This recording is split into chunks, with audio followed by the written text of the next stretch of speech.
به دست اداره پایگاه خبری بامداد ویدیوهای رسید که در آن اثرات سیل در موضع شودره نویه رشقله ولایت مختار کوهستان بدخشان ثبت شده است.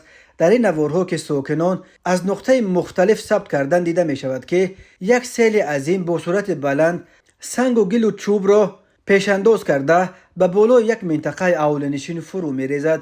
بنا به معلومات سردار شعبه ولایت‌های فوق‌العاده ناحیه اشکاشم، نیمه دوم روز 23 میلیون سال 2023 نزدیک به ساعت 17:24 در حدود دهه ملواج دموات دیهات یوسف بیکوف نیز سیل آمد. کمیته ولایت‌های فوق‌العاده تاجیکستان خبر داد که این سیل بر اثر آب شدن پیریخ‌ها از گرمای شدید روزهای آخر جاری شده است. سیل با سنگ و لای زیاد، 2 خانه استقامتی، 2 منزل یاری رسان و 1 هکتار زمین زراعت کشاورزی را زیر آب کرده است.